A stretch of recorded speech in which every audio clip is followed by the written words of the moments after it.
नमस्कार साथियों, दिव्यम क्लासेस सीकर में आपका स्वागत है।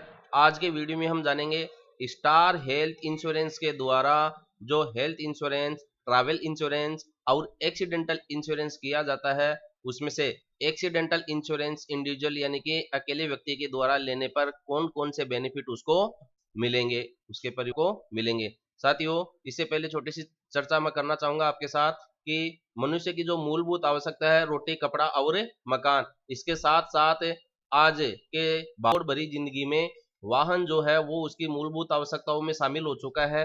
इसके साथ ही वाहन व्यक्ति के मूलभूत आवश्यकताओं में शामिल होने के कारण एक्सीडेंटल यानी कि दुर्घटना की जो संभावना है उसकी संख्या अधिक बढ़ चुकी है, यानी कि प्रोबेबिलिटी ज्यादा हो चुकी है। इस कारण हेल्थ इंश्योरेंस और एक्सीडेंटल इंश्योरेंस जो है वह व्यक्ति को करवाना बहुत ही आवश्यक हो गया है, यानी कि ये दोनों जो चीजें हैं वो मूलभूत आवश्यकताओं में हो चुके हैं।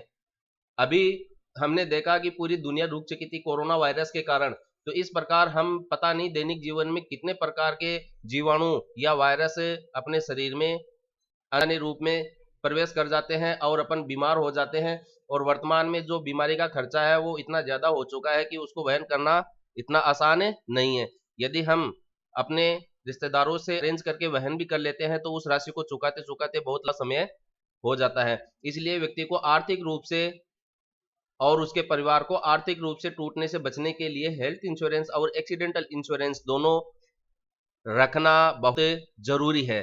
तो अब हम अपने आज के जो विषय है accidental care individual insurance policy, उस पर चर्चा करते हैं कि लगभग एज के अनुसार ये बीमा चलता है, जिसमें 1700 रुपये में लगभग आपका 20 लाख का बीमा हो जाता है।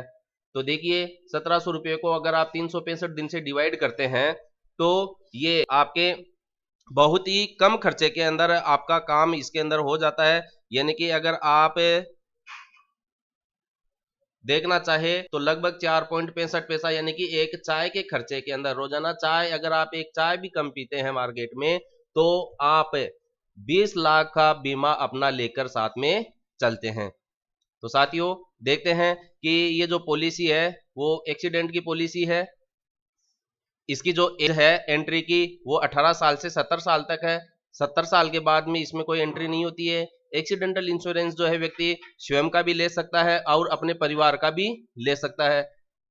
परिवार का अगर इंश्योरेंस वो लेता है एक्सीडेंटल इंश्योरेंस, तो उसमें 5 महीने से लेकर 25 साल तक के उसके बच्चे का एक्सीडेंटल इंश्योरेंस कवर हो जाता है। 25 साल से बड़ा अगर बच्चा है तो उसको अलग से एक्सीडेंटल इंश्योरेंस लेना होता है। पॉलिसी की जो अवधि है वो 1 साल के लिए आप ले सकते हैं, 2 साल के लिए, 3 साल के लिए ले सकते हैं। ये जो टाइप है इसका इंडिविजुअल है। रिन्यूअल जो है लाइफ लॉन्ग होता है, यानी कि यहाँ अभी हमने देखा कि 70 साल तक की उम्र में व्यक्ति एक्सीडेंटल इंश्योरेंस ले सकता है, लेकिन आप 65 के साल में, 45 के साल में, 25 के साल में एक्सीडेंटल इंश्योरेंस लेते हैं तो जब तक आप जीवित रहेंगे तब तक इसको रिन्यू करवा सकते हैं। 70 साल के बाद में 75 साल के भी हो जाओगे, 25 साल में जैसे आपने एक्सीडेंटल इंश्योरेंस लिया है और 75 साल के हो गए, तब भी कंपनी आपका साथ नहीं छोड़ेगी, आपको पॉलिसी रिन्यू करके देगी और आपका बीमा करेगी। फैमिली डिस्काउंट जो होता है इसके अंदर 10% discount on total premium if family is, यदि आप पूरी फैमिली का एक्सीडेंटल इंश्योरेंस लेते हैं तो जितना भी प्रीमियम बनता है उसमें 10% कंपनी आपको छूट देती है। अब इसमें जो सम इंश्योर्ड है वो अलग अलग है। जैसे यहाँ पर अर्निंग मेंबर है, अर्निंग मेंबर का जो इंश्योरेंस है वो on the basis of the monthly income from gainful employment minimum RS 1 lakh, यानी कि आपकी मंथली गेनफुल इनकम कितनी है, 15,000, 20,000, 25,000, 30,000, 40,000, उस गेनफुल इनकम के आधार पर आपका एनुअली जो है एक्सीडेंटल इंश्योरेंस कवर होता है। जैसे गेनफुल इनकम अगर आपकी 20,000 है तो आपकी मान के चले जैसे 30 लाख का बीमा आपका हो जाता है। अगर 15,000 है तो आपका लगभग 20 लाख बीमा हो जाता है। तो आपकी इनकम के आधार पर आपका बीमा होता है। मैक्सिमम अप टू 7 करोड़ है इसके अंदर। नॉन अर्निंग मेंबर जो है डिपेंडेंट स्पाउस का मतलब पति पत्नी हो गया, 50% of the some insured of the main earning member.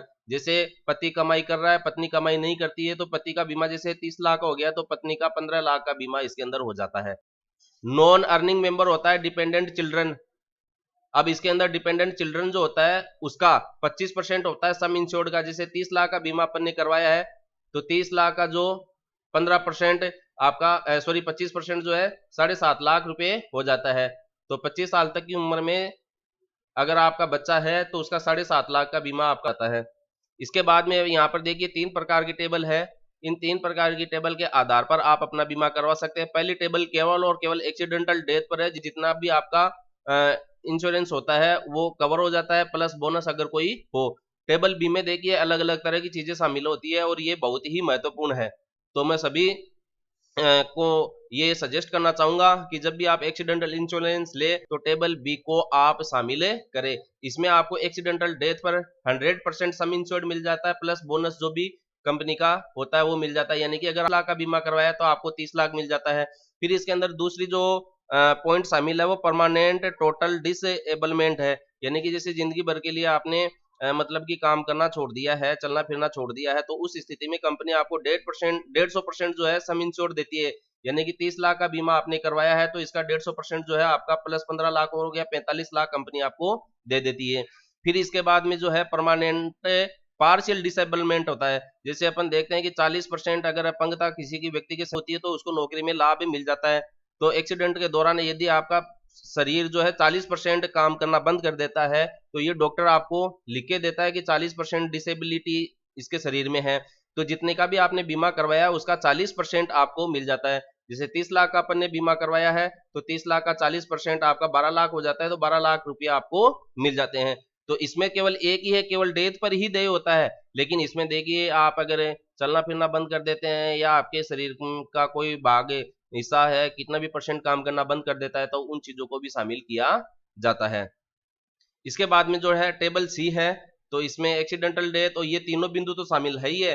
Temporary total disablement भी होता है, यानी कि कुछ समय के लिए आपका शरीर काम हाथ जैसे है सुन्न हो जाता है कई दिनों तक, फिर आप इलाज लेते हैं और आपका हाथ काम करना शुरू कर देता है, तो उस अवधि के लिए 1% ऑफ द सम इंश्योर्ड आपको मिल जाता है और मैक्सिमम आपको 15,000 रुपये पर कंप्लीटेड वीक, यानी कि एक वीक का 15,000 रुपये आपको मिल जाता है, ये मैक्सिमम होता है। इसके बाद में अपन देखते हैं यहाँ पर नो क्लेम बोनस है। यदि आपने पहले साल एक्सीडेंटल इंश्योरेंस ले लिया है और आपका कोई क्लेम नहीं उठा है तो 5% for claim free year, maximum accumulation 50%। तो जितने का भी आपका बीमा है उसका 5% आपका अगले साल बीमा की राशि बढ़ जाती है। जैसे 30 लाख का आपने लिया तो 30 लाख का जो 5% है वो आपका बढ़ जाएगा, यानी कि अगले साल आपका 105% बीमा की राशि मिल जाती है अगर कोई ट्रेजेडी होती है तो। इसके बाद में देखिए एडिशनल बेनिफिट है no extra premium.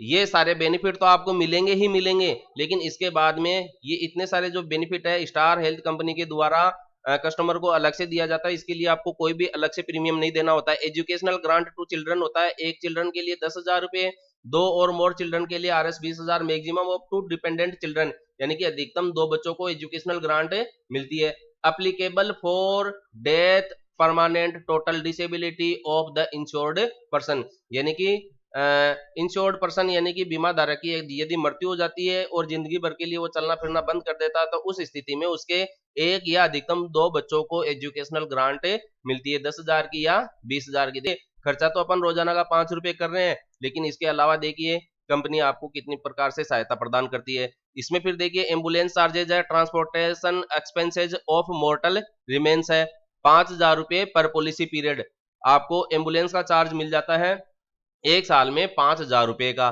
Travel expenses of one relative, यदि किसी स्थान पर इंश्योर्ड पर्सन का एक्सीडेंट हो जाता है तो उसके रिलेटिव को, एक रिलेटिव को उसको उस स्थान से घर तक लाने या हॉस्पिटल तक पहुंचाने के लिए 1%, जितने का भी बीमा उसका 1% और अधिकतम 50,000 रुपए का उसको किराया या खर्चा मिल जाता है। कल एंड और रेजिडेंस मॉडिफिकेशन, यदि आपकी गाड़ी का की नुकसान हुआ है या मकान में एक्सीडेंट होने से मकान का नुकसान हुआ है तो उसमें भी आपको 1% ये टेबल बी और सी के लिए देय होता है, या अधिकतम 50,000 रुपए उसके मॉडिफिकेशन के लिए यानी कि उसके सुधार के लिए मिल जाता है।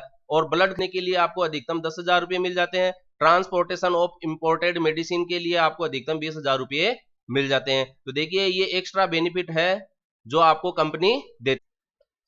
अब ये जो चीजें थी वो आपको नो एक्स्ट्रा प्रीमियम पर दे थी। अब कुछ ऑप्शनल बेनिफिट है जो आप अलग से भुगतान करके ले सकते हैं। जैसे एक्सीडेंट होता है तो इलाज के भी पैसे लगते हैं, तो मेडिकल एक्सपेंसेस एक्सटेंशन होता है तो 25% ऑफ द वैलिड और सम इंश्योर्ड और actual which ever is a less, यानी कि 25% ऑफ द वैलिड क्लेम, आपका जितने का भी क्लेम होता है उसका 25% मिलेगा आपको। जैसे 1 लाख का आपका मेडिकल का बिल बेटा तो आपको 25,000 रुपये मिलेंगे, या फिर आपको 10% आपके बीमे का 10%, जैसे 30 लाख का अपन ने बीमा लिया तो इसका 10% मिलेगा यानी कि 3 लाख। एंड इसके बाद में जो है इन दोनों में से जो भी वास्तविक है उसका इन दोनों में जो कम से कम होगा वो चीज आपको इसके अंदर मिलेगी। ये चीज है इसके अंदर। Subject to a overall limit of RS 5 lakh पर policy period. Coverage for winter sports, जो राजस्थान के क्षेत्र की बात अपन करें तो ये चीजें यहाँ पर चलती नहीं है, लेकिन कुछ स्टेट्स है जहाँ पर विंटर स्पोर्ट्स होते हैं तो वो एक्स्ट्रा प्रीमियम देकर इसको कवर ले सकते हैं। हॉस्पिटल केस है, इसको देखो ये लगभग 47 या 48 रुपये, लगभग 47 या 48 रुपये आप एक्स्ट्रा पे करके रोजाना 1,000 रुपये, यानी कि जितने दिन आप हॉस्पिटल में एडमिट रहेंगे 1 दिन से लेकर 15 दिन तक आपको रोजाना कंपनी 1,000 रुपये दे देती है। यानी कि एक्सीडेंट के दौरान यदि आप 15 दिन तक एडमिट रहते हैं तो कंपनी आपको 15,000 रुपये पे करेगी 15 दिन के। ऐसा 1 साल की अवधि में आप 4 बार इसका लाभ ले सकते हैं। हालांकि भगवान ना करे ऐसा किसी के साथ हो, लेकिन फिर भी ये तो ट्रेजेडी किसी के साथ हो सकती है, लेकिन तो कंपनी आपको सहायता प्रदान करती है। इसके बाद में होम कन्वेंशन है ये आपको अलग से इसके अंदर एक्स्ट्रा प्रीमियम देकर मिलता है। तो साथियों, जब भी आप स्टार हेल्थ इंश्योरेंस का एक्सीडेंटल इंश्योरेंस लेते हैं तो हॉस्पिटल केस को आप इसके अंदर जरूर शामिल करवाइए। इसके बाद में जो महत्वपूर्ण बिंदु है रिस्क फैक्टर की, देखिए हर काम के लिए अलग अलग तरह की रिस्क होती है। किसी काम में एक्सीडेंट का खतरा ज्यादा रहता है, कई ऑफिस वर्क होते हैं उनमें एक्सीडेंट का खतरा कम होता है। तो इस हिसाब से कंपनी ने 3 तरह के रिस्क ग्रुप बना रखे हैं। रिस्क ग्रुप 1, 2 और 3। तो जो पहला रिस्क ग्रुप है वो प्रीमियरली इन एडमिनिस्ट्रेटिव फंक्शंस है, यानी कि जो ऑफिस वर्क करते हैं, बैठे बैठे काम करते हैं ऑफिस में, उनको रिस्क 1 में शामिल किया गया है।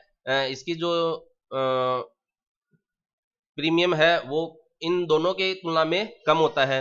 रिस्क ग्रुप 2 जो होता है engaged in manual work other than what is specifically provided for under risk group 3, यानी कि इस रिस्क ग्रुप 3 के अंदर जो भी काम है उन कामों को छोड़कर जो भी मैनुअल वर्क व्यक्ति करता है उसको रिस्क ग्रुप 2 में शामिल किया गया है। और ये ऑफिस वर्क नहीं है, ये ऑफिस वर्क नहीं है, मैनुअल वर्क है, हाथ से व्यक्ति काम करता है। लेकिन जैसे एक्सप्लोसिव इंडस्ट्री जो होती है, माइंस है, मैगजीन वर्कर्स है, हाई टेंशन इलेक्ट्रिसिटी सप्लाई है, हॉर्स रेसिंग है, और ये इंक्लूडिंग जॉकीज एंड एथलेटिज, इन सबको छोड़कर इनके अलावा जो दूसरा ग्रुप है जिसमें व्यक्ति मैनुअल वर्क करता है उनको रिस्क ग्रुप 2 में शामिल किया गया है। तो इस आधार पर आप अपना काम के आधार पर अपनी रिस्क ग्रुप को भी चेक कर सकते हैं। इनमें रिस्क ग्रुप 1 का प्रीमियम कम रहता है, 1 से ज्यादा 2 में, और इन दोनों से ज्यादा 3 के अंदर आपका प्रीमियम ज्यादा रहता है। लेकिन प्रीमियम को नहीं देखना चाहिए, मूलभूत आवश्यकताओं के आधार पर अपना परिवार आर्थिक रूप से कमजोर नहीं हो, इसके लिए अपने को एक्सीडेंटल इंश्योरेंस और हेल्थ इंश्योरेंस लेना बहुत ही जरूरी होता है। साथियों, आपको इसके अलावा किसी भी प्रकार की अन्य जानकारी चाहिए तो आप हमें कमेंट बॉक्स में जाकर कमेंट कर सकते हैं, या फिर हमारे जो मोबाइल नंबर है 9413140432 पर आप संपर्क कर सकते हैं। अगले वीडियो में अगली जानकारी के साथ उपस्थित होंगे। धन्यवाद।